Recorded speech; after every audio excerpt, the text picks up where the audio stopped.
My guest today is someone you may have read about recently, as she announced her retirement after 35 years of voicing one of the most beloved animated characters of all time. She brought Milhouse to life on The Simpsons, giving us countless funny and unforgettable moments. Beyond that, she's shared her own inspiring journey in her documentary Jailhouse to Milhouse. I'm very excited to welcome Pamela Hayden to the show.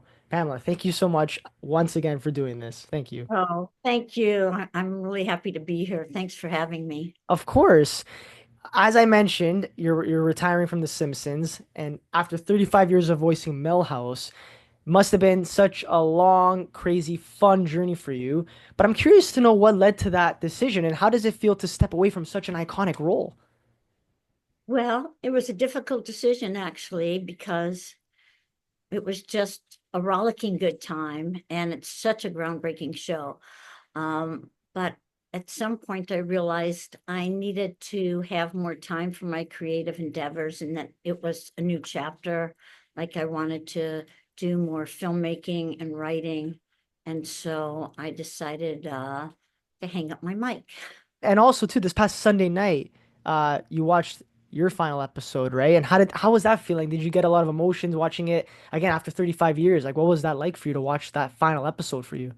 Yeah, I mean, it was great. I mean, it was typically really funny and character drawn instead of just caricatures. But I don't know that it's really sunk in. Like, I didn't feel emotional about it. I just felt like, wow, that was, quite the ride. I read that online, which is a good thing. They're not gonna kill off Milhouse, which is good, and they're not gonna No. write him off. There's another voice actor that's gonna be voicing Milhouse. So, I mean, since you're such a legend and icon and very talented at what you do, if you could offer one piece of advice to the person who will take over as Milhouse, what would it be? I think it's difficult um, to fill the shoes of a character that's already been established, not because I'm so irreplaceable, but just because they have to do the voice, but also, of course, I would say to them, you want to make it your own.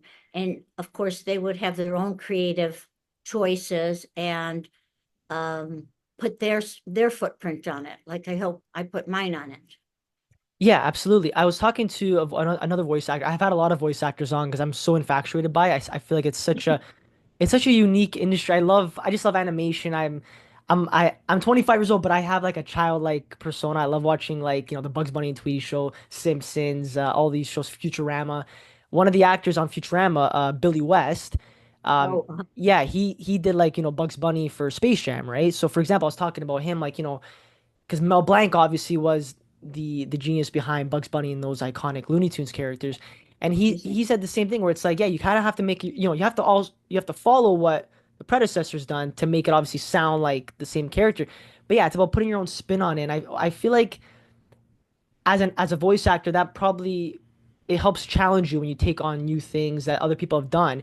Because yeah, you kind of have to replicate that, but you're also putting your own spin on things too. exactly. So that would be our advice together would be what we would tell somebody who's stepping into the role. I think what people don't realize is that when you're doing voiceovers, it's basically the same thing as on camera acting. I mean, at least for me, the way I approach the role is what does that character, the character I'm playing, whatever it is, what do they want? How badly do they want it? And what will they do if they don't get it? Which is how I would break down an on camera role. And so that keeps that particular character. It's like on The Simpsons, what's so great, they're all delineated. You're not going to have Marge say something that Lisa would say. I mean, that's not a good example because they're not peers, but you're not going to have Kearney saying something that Milhouse would say, and it's very, they've just kept that fluidity through the years. And honestly kept it topical and funny. I mean, it was an honor to be on it for so long. I really appreciate too how you mentioned like you approach voice acting like on camera acting, right? One of the things that I find really interesting, again, another voice actor I spoke to, Bill Farmer, the voice of Goofy. What he does, he slouches a lot to get into that goofy persona. So you mentioned that you approach voice acting like regular acting? Do you use a lot of like physicality, facial expressions in order to get the voice of Milhouse the way you want it? I do actually. And like, for example, if I play the little girl and they're really like breathy and uh like I'd be moving around a lot. but not so much that I mess up the sound engineer. I love that. Yeah, so it's like you're kind of moving your body with the voice. It kind of makes Yeah, you feel like you are the character after all. You kind yes, of have to be you have to almost embody. It's like acting. You're not being like how to explain it. You're not being like the character. You have to think you are the character. exactly. Exactly. You nailed it on the head. And I want to talk about some funny and hilarious, unforgettable moments from The Simpsons, especially Right. some of my favorite Milhouse scenes and episodes. The one where Burns' heir, the episode of Burns' heir, when Bart becomes Mr. Burns' like heir, and Milhouse goes in and he's like, "My mom thinks I'm cool." That line always gets when I watch it because I watch Simpsons on Disney Plus like every day for lunch. My dad and I, it's our ritual every day. We sit down, we have lunch, and watch Simpsons. It's the best. Fine family you are. I love it. I grew up watching it, and actually, funny enough, with Halloween that just passed, I was like binging all the Treehouse of Horror episodes. Amazing. Even when Nelson's going to Milhouse, stop zapping yourself, stop zapping yourself, and Milhouse turns into Mr. T. I think it was Mr. T with the mohawk and everything. That was funny. There's that, but also too when the factory collapsed in that episode, and Bart's like, Mills, I thought you were supposed to watch. He's like, I did. I saw the whole thing. First it came down, and then it came down. There's also the one of the most iconic ones, the Fall Out Boy episode when Milhouse didn't want to be a movie star. That was one of my favorites. And I don't know if you caught this. So my podcast name is The Up and Adam Show. Do you remember Oh, that episode when the I guess it was Adam. yeah, Up and Atom, Up and Atom. Close enough. Yeah, that was amazing. So I just thought that was pretty interesting too. I took inspiration because I again wearing my Simpsons sweater. I got the Simpsons arcade Cool. machine. So yeah, what are Cool. some of your personal favorite moments from the show or episodes that from Milhouse, like from his perspective? Let's see. There's so many of them. Oh, I like when Bart sells his soul to Milhouse. Bart sells his soul to Milhouse for $5, and then when Milhouse is going to sell it back, he's like upped the price. Yeah, And the lady in church was at the organ playing like Anagata Davida, and they did like a time, you know, like a time blurb over, like it's supposed to be like 15 minutes later. Her hair's all wild, and she's yeah, just going nuts on the organ. I thought that was really funny. And I yeah. like ones like with Bleeding Gums Murphy, that blues player. I mean, it's not a Millhouse show. I just liked it. I thought it was very funny. May he rest in peace, Ragtail. When Bart steals the video game Bone Storm at the I forgot the store. Anyways, he steals it and then he goes to Millhouse. They're playing Bone Storm, and then Millhouse is like, "Oh, mom, Bart's smoking," and then like the mom takes Bart outside and stuff. That was pretty good. He always made me whenever I watch Millhouse, he's always like that one friend that like he's always there for you, but he's also a little bit of like, excuse my language, like a little bit of a shit disturber in a good way. Like he's funny. Like he always likes to He's just like screw up. Yeah. yeah, when Bart breaks his leg and when they get a pool and Mills is signing his, he's like, I forgot my glasses in the pool. And Bart's like, you're wearing your glasses. No, I'm not. And he signs in Millpool. Oh Because my his God. eyesight's so bad, he doesn't know when he's wearing his glasses. And it's funny because on the episodes where his glasses are off, he's got like these beady little eyes. Yeah. And his mom was like, let's see your beautiful eyes. Takes it off. Yeah, they're so small. Oh, that's Put the classic. phone on. Yeah, like little dots, little dots. That's it. Oh, Oh, you know the show so well. When we went to they sent us to New York when the video came out of the, I think it might have been when the film was released. And um they had us do Simpsons, like what's that called? Trivia quiz. And I was so bad at them. I mean, the fans, like, well, like, so much, but they were asking stuff, and like I was more like a wheel contestant instead of a Jeopardy contestant. You know what I mean? yeah. Well, you know what though? This is my theory about it. Like, The Simpsons for you. listen, I'm sure you love it, but it's still a job for you. You treat it like a job. You take it seriously. It's hard because you're so iconic in this business where you're doing so many episodes, you're doing so many things. It's hard to keep track of everything. It's hard to be a fan when you're also working, right? Does That's that make nice sense? of you to say. I am a fan of the show, but I just don't remember, a lot of the episodes There's mashed so together many, so long. and this is But like when I bring them up, I usually remember them. yeah, of course. Yeah, but after, like I said, 35 years, it's been a long time. And like the show has evolved in so many ways, right? Like, for example, I know Homer used to sound so different when the show first started. I saw like old interviews with like Dan Castellaneta talking about the evolution, right? Um, but I think he said it helped him like just in terms of like some like to change it, it helped him with certain sounds, even like when Homer screamed, it was easier, right? For Milhouse though, like has he grown or changed as a character for you? Like have you like from the earlier seasons to where it is now, did you really change it a lot? Did you kind of keep it the same? How did you evolve the character really? I don't think Milhouse has evolved as much as like Homer. I feel like I've done the same voice. I feel like over the years I've seen more nuances. That's in the writing, though, those brilliant writers. Oh yeah. Um, where you see, and the one part where I feel like I don't feel like a nerd, but I feel like the same um way about life. Like with Milhouse, he's always like getting, it's not like Bart's always getting in trouble. Milhouse is always getting into predicaments and he's kind of the butt of the jokes. But where I feel we're symbiotic is that he always feels like tomorrow's going to be a better day. And I always feel like, you can't let the bad times get you down and you have to keep going on. The whole one door closes and another window opens. And I always confuse that, but you know what I mean? Either Right. one window closes and a door. I guess Yeah. it depends on whose house you're at. There you go. What if you're in Vegas? They don't you can't open their window, right? In Vegas. Yeah, if you have enough money right left when you Unless, leave. yes, yeah. Oh, I know. Yeah, I've been to Vegas. I know how it is, trust me. It's And I can only handle it for a couple of days and then yeah, I went once actually. It was fun. But it's a whole different world there. It's like just get it. everything's so big and loud, right? But I know exactly what you mean about being how he's optimistic, Milhouse. He's always like he has that energy, and that's why his iconic line, "Everything's coming up, Milhouse." That's an Yeah. iconic line. And I actually want to touch a little bit about this as well because in real life, you mentioned this in the trailer of your documentary Jailhouse to Milhouse that it wasn't always coming up Pamela. You said that in the trailer, which was a nice play on words. But the documentary explores some of your own struggles. What can you tell us about that documentary without giving too much away?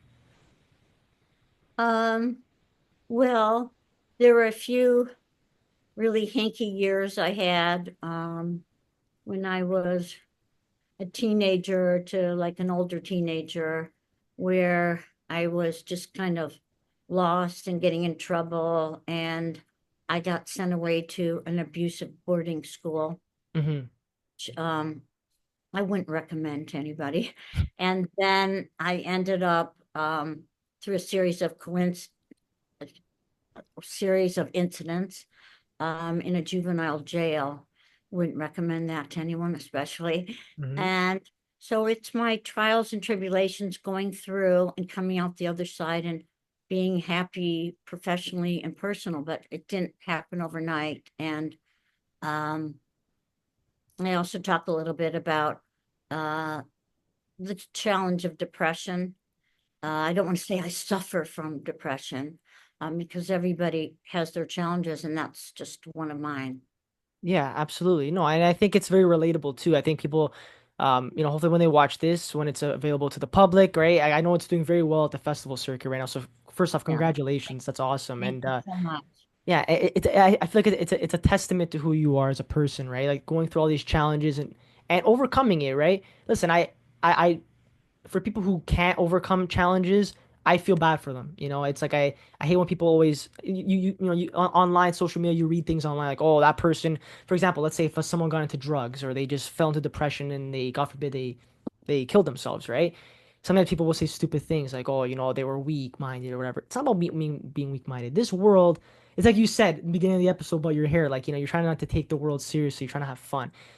It's very hard when the world is a very tough place sometimes to stay positive, but I feel like, in this documentary, you're talking to the youth. I saw you're talking to young women, right? Like, you're trying to show people that, look, I've been through this, and even if you're going through this, sometimes, yeah, it's like what you said, one door can close, but another one will open, and you got to stay positive. So, what do you hope people can take away from this documentary? What's a message you want to tell with them? Well, I wanted to say one thing, you touched on that about the internet. I think people can be so judgmental, especially when they're just alone without the crowd and nobody to answer to, Hmm. uh, that they can be quite hurtful. Not everybody, but some people. And I think it's hard for young people, especially young girls, um, to deal with that a lot of times because um, I mean, it's not like girls are weak or anything. It's just sometimes a lot of the animosity is sort of directed towards them.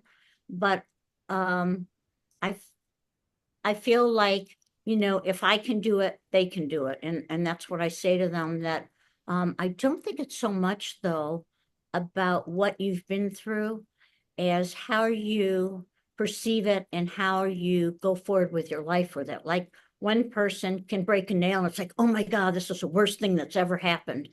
And then you have a mom who's lost two kids in a drive-by, and they're dealing with it every day and moving forward. And I have so much admiration for people who find strength to go on because sometimes it's very difficult, I think, for everybody. It's very difficult. Yeah, it's not an easy life's not an easy thing. And I think people I love what you said about that, like how you compared it, like so someone breaking a nail to someone losing two kids, right? I think it's about putting it into perspective. Like people have to put life into perspective. Like, okay, I may break a nail, but someone may be like living homeless or, having no Right. food, and like we always take advantage of the things we have. Like, yeah, I'm grateful that like I can have a phone. I'm grateful I can talk with you on a Zoom. That I have a camera. Like little things. I have food on the table. I can go home every night. I think people have to start looking at these things and being appreciative of that. And I think you nailed it. That's exactly what the message should be, and to like open your eyes to what's really important. Yeah, I think life gets messy for everyone. And I think sometimes you just have to go back to the basics, like you say. Mm-hmm. And I hope that the film will inspire young girls, but not just young girls, anybody who feels like they've fallen through the cracks, that there's always hope. And I hope that it will inspire them to move forward when they're in their darkest time, to move through the tunnel and know that I think something really important, especially for people who get depressed, to at least, think about is sometimes you might not know how you're going to get through the tunnel. Just trust that you are. You don't have to know the answer. Sometimes it's, minute to minute. Sometimes, for example, when I get depressed, the last thing I want to hear is someone telling me how pretty or talented or whatever nice things when you can't feel that way, when you're so down and out that those things bounce off you. I mean, it's not that I don't appreciate people who love me and care about me saying those things. It's just not an effective way for me to move forward. So I think everybody finds what works for them. And I believe that God has a plan too, right? Like it's like what you said. Sometimes you don't know the path, right? And you don't know how you're gonna get out of the dark time, but you just gotta trust the process. You gotta believe that something good's gonna come out of this because that's how life is. It's like this. It's not this. It's not always this. It's up and down. Right. It's like you said about, well, some homeless people, some homeless person. Sometimes I can be feeling bad about something and I'll drive by homeless person, particularly a woman homeless person, because Yeah, of it's so much more dangerous for them on the streets. course. And just think there, but for the grace of God go I. There's no reason why I couldn't end up living in a cardboard box. I hope I don't. Knock on You know, wood. yes, you know, it's less space to decorate, but yeah, it's just you never know where life's going to take you. And, of course you chart your own path, but I think things can happen when you're working hard and you're having stick to itness, but it doesn't mean that it happens in your time. I think in your plan, as you said, it can happen, but it's not going to necessarily happen that instant that you want it to. Absolutely. No, I love all that. And I want to go back also to The Simpsons because, I did mention Dan Castellaneta, but we're talking a little bit about his voice, how he evolved, right? Obviously, now that, you retired from the show, you're not going to be working alongside these people like you used to. So what were some of the most, I guess, funny or memorable moments behind the scenes working with these talented people? Oh my gosh. So many. I mean, Dan and Hank particularly are such great improv actors. And it's so funny at the table read. We have this big table read with all the writer, producers, and actors around this. I mean, it's a giant table. It's so big that when you reach across the table, like to get a Sharpie, that you almost can't reach to the middle, or you have to ask someone on the other side, can you throw me a pen? And then there's all these people on the sidelines who are just listening to the table read. It's actually a lot of exciting kind of pressure because some of the characters that you're doing, you have no direction then. You make your choices, you do them at the table read, and if they want something different, they'll direct you afterwards. But you're basically doing it live, you know, based on what your perception of the character is without direction. But um, it was funny, like when Michael Jackson was a guest star, and he everyone was saying, "Oh, you can't look him in the eye." And he's going to have this big entourage. You can't look at him, which sounded weird. And it's like, well, okay, whatever. And he came and he was like, he didn't have an entourage and was just so nice and friendly. And he came up to me and he said, I like the voice that you do. And I said, what? He said, I like the voice that you do. Like this real, like whisper tone.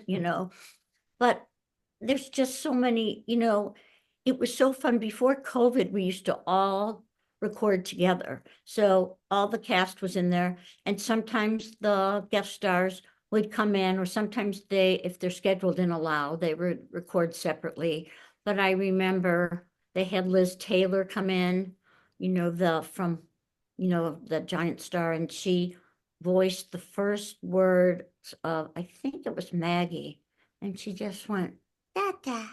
And it really sounded, and same with Meryl Streep. I mean, I always marvel at that because I'm such a fan of her acting. And then she came on The Simpsons and played this 10-year-old girl who was the bad girl. Do you remember when Bart had a crush on this girl? I think she was the preacher's kid, you Wait, know. wait, wait, wait, was it the one she was a neighbor and then what was her name? But and then it was Jimbo that was dating her at one point. Was that the episode? I don't think so. This is one where she stole the collection plate money. That's the one. She's the minister's daughter. What was her name? Yes, And then yes. yeah, and Bart tries to at the beginning, he tries to be like a good saint, and she's like, "You're bad to the bone, Bart." He's like, "No," she goes, "You're bad, Bart." So he's like, "I'm bad to the bone, baby." Yeah, I forgot her name though. But yeah, she ruins. It's like she ruins him, and then the money ends up being, I think, under her bed or something at the end. And then the Yes. minister was like, I forgot he said, and she goes, "I got kicked out, Dad, of the school," and then he's like in denial. That was amazing. I love Reverend Lovejoy. He's funny because, for example, like Ned Flanders will always call him. It's like Reverend, Reverend. And he's like, Ned, have you ever considered checking out the other major religions? They're all practically the same. And he like has his trains. He looks up. He's like, Lord, why do you hate my trains? Oh my God, but yes, I do know that episode. Yeah. Well, Meryl Streep didn't play a 10-year-old girl. She was a 10-year-old girl. It's just amazing. And it's just, it's fun to work with people whose work you've admired for years and years. And then they'll come on, and a lot of times they'll be intimidated by us, which we all felt was, kind of funny. But they're not used to doing voiceovers. So everybody has their milieu or whatever. Oh, that's a good word, milieu. Ooh, Milieu. Say fancy. it, Adam, milieu. Milieu. Yes, very good. Très bien. Très bien. Uh, You gotta with the throat to the. yes. Oh, I like that one too, where Bart went to, what was it? And he was saying, I've been kidnapped or something. I don't remember what it was, but it was something about they were putting something that ruined the wine. And so then they started to look into it because it was like not ether, something that was, I don't remember for I sure. forgot. I forgot. I forgot. I might have forgot this one. There's so many. There's so many. No, they're great. There's even the one where Bart and Milhouse are they have that they find $20 and then they end up getting a giant Squishy. squishy and then they have like it's like they're drunk the Feels next like day. feels. It's a hell of a town. That one, they're Yes, that's saying, the one. And then oh, or how about the one look, where it's or, squishy. yeah, yeah. And then when Bart gets or that episode when Bart gets head lice and then he's like, "Hey, how come I get head lice and nothing happens in Millhouse?" I'm so cold. So cold. It's funny. He has that Milhouse, I think, has the best one-liners. Like his what he says sometimes is like it just gets me every time because it's so out of it comes out of nowhere and it just hits you. It makes you like laugh. When Bart, Oh, what about when Bart calls? Sorry if I'm like fanboying over there. I feel bad. I'm like talking about so many scenes here. I apologize. There's this one scene when Bart, reminding me, it's great. yeah, when Bart calls when he's talking to Lisa because he wants to try Lisa wants to try to get dirt off this new girl that's like better than her at saxophone and everything. And Bart's like trying to find dirt and he's like yeah, he's like I forgot what he said, but basically the point was like he called the FBI on Milhouse and it was like a little side story of like these guys pointing a gun at Milhouse. He's like I swear I didn't do anything and then he has to jump off the waterfall. I don't know if you remember that was so funny. I just remembered the one I loved about Bleeding Gums Murphy. Yeah, yeah. That was the thing. So then he was saying, Lisa, you ever been to a dentist? Like she was asking why he had the name Bleeding Gums Murphy. And then she says yes. And he goes, well, I haven't. And then he's talking about his $500 a day habit, and this blues guy, and it seems like all seedy, and they close in on the shot in the alley. All these guys are together, and he said, I had a $500 a day habit. Fabergé eggs. I thought that was hysterical. You think he's going to say heroin or something? He That's what says I was Fabergé. exactly. I think it seems something crazy, and it's that. Yeah, he was a great character. Great character. He was in the earlier seasons, because yeah, because then passed away, right? Um. Yes. He had a great set of pipes too. Oh yeah, yeah. And it's funny. I used to play saxophone in high school, so I kind of like. I used to like that. Cool. I used to like that character. Yeah. I didn't play as good as Play him. musical instruments still? I played. I don't keep up with it, but I could play like drums, still guitar, saxophone. That's basically it. But I like to pick it up more. It's nice music. It relaxes you. It gets, it's nice on your free time. It really helps you escape, you know? Wow. I co-wrote a musical and wrote the lyrics for stage, but I am not musical in terms of I don't play any instruments. I think that's so cool that you do. Oh, I They, appreciate that. well, it is. I mean, come Well, on. yeah, well the fact that you said you wrote a musical, that's even more impressive. Are you kidding me? Well, we hope to get it up, at a theater. We, had more traction before COVID and now, you Yeah. know, COVID screwed not everything up. I mean, the theater didn't really come back, but we'll get it up, sometime. That's good. I like the optimism too. That's good. Yes. Of course. Be Um, optimistic. Yeah, I like also you brought up about Meryl Streep and about like all these guest stars, these like celebrities and stuff, right? I want to ask you about this because that Hollywood seems to cast a lot of big name celebrities in animated roles instead of like trained voice actors, like traditional voice actors. I wanted to get your thoughts on that trend and like, is it something that you think is a good thing, a bad thing, or like do you not really care about it? Like, Um, I don't know. I feel like, people that are trained in voiceover and they're really good and they've been doing it a long time. I think it would be nice for them to get the opportunity to read for roles instead of just having stars being cast in them. yeah, Because it is a different art form in some ways. I mean, it's a different, um, it's still all acting, but I think that it would be lovely for the people who have trained as voiceover actors to be getting parts rather than just, like I said, just not randomly, but just automatically casting. because of the star power, right? Yeah, like Right. I think that's my issue with it. Like for example, like you mentioned about Meryl Streep there, she did the voice of that girl, right? I'll be Yes. honest, I had no idea until you said that. Maybe I'm just a bad Simpsons fan. I had no idea that was her voicing that character. Yeah. So I think what I'm Right. trying to get at with that too is like it, my issue is like if they're voicing a character but using just their regular voice and not really putting an effort into it, that's to me lazy. I'm sorry. Like that's I'm not trying to offend anybody, but that's just how I interpret it. But I'll give you an example. Danny DeVito, who voiced Herbert Powell, right? People might be like, "Oh, well, he used his regular voice." I'm sorry, Danny DeVito, his regular voice is so distinctive, but it's like you can tell he the way he like emphasized certain dialect, you could tell like he was made for that character. Like he was perfect for it. Well, I think the parallel is like you're not going to, when you're doing an on-camera role, you're thinking about things like how the character walks. Do they lead with their shoulders? Do they lead with their hips? And, what kind of voice they'd have. Like I did a lot of Saturday morning cartoons in the past, and they would give you a drawing, not always, but most of the time, they give you a drawing. And if you'd see a great big character, he'd be have more like, girth. It wouldn't be like a little tiny voice.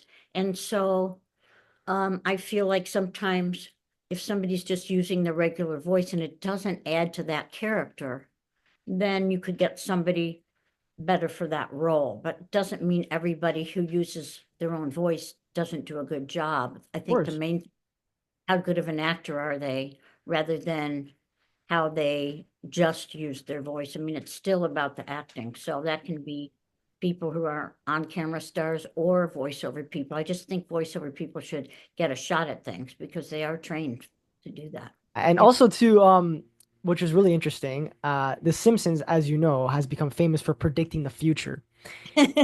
It's from like technology to like big world events. What is your take on that? Like, is it just coincidence or are the writers secretly time travelers? My opinion is that it's random and it's Yeah. hysterical. It's so They funny. But I don't think they have a secret, a magic 8 ball. It always would say all signs point to yes. I don't know if you remember magic 8 balls. They were Yep. like this toy from a long time ago, and you'd shake it and it would come up with an answer. Those are classic though. I had one as a kid because I have older siblings. So I did get to play around with the old little trinkets and stuff. Even like Tamagotchis. Um, Pogs were cool. Actually, I think oh my God, I think Milhouse there was an episode where Milhouse, again, speaking about Milhouse, he was like, "Hey Bart, you remember Alf? He's in Pog form now." I do remember that one. I Yeah. do that one. I wanted to do something fun with you. It's Yeah. I've done it with a couple other voice actors and it's hilarious. I call Okay. it like the person's name recites iconic movie lines as their character, right? So if it's okay with you, I have three iconic lines from different movies, and I would like to see how Milhouse would say it in his voice, if that's okay with you. Okay. So I'm yeah, up. let's see. I have three You're here. You're an original. Yeah, you I like want it, to eh? do that. I Sure. I try to stand out. I appreciate it. I try to like do something different, make it fun for the guests and everything. Hey, Um, the first one is from you've seen Fight Club, right? is it with Brad Pitt? Yes. So the line is the first rule of Fight Club is you do not talk about Fight Club. The first rule about Fight Club is that you do not talk about Fight Club. That's awesome. Oh, the next one, Forrest Gump. Forrest Gump's classic. The one where he goes, Mama always said life was like a box of chocolates. You never know what you're gonna get. Mama always said, life is like a box of chocolates. You never know what you're going to get. Oh, this is amazing. And the last one, because I love the 80s, and obviously Simpson 1989, right? So I gotta pick some from the 80s. Ferris Bueller. Life moves pretty fast. If you don't stop and look around once in a while, you could miss it. Life moves pretty fast. If you don't, what? What If was you it? don't stop and look around once in a while, you can miss it. If you don't stop and look around for a while, you can miss it. Well, I just kidding. No, I I wasn't. When you look back on your time as Milhouse, what are you most proud of? Did voicing him teach you anything about yourself or about life in general?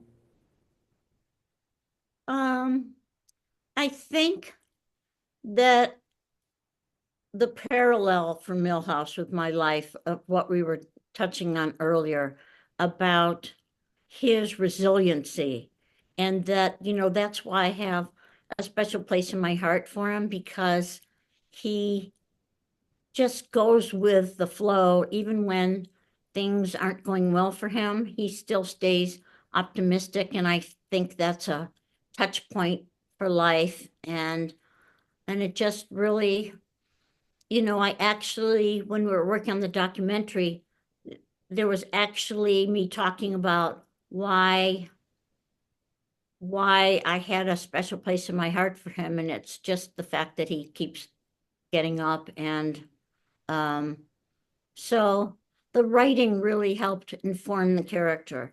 And then I just made my choices and hopefully, like I said, made it original and fun for the fans who've been amazing. The fans, even like with this, with me leaving, there's such an outpouring of love and support. I'm just blown away. I'm so flattered by it, but they've just been lovely to me, really.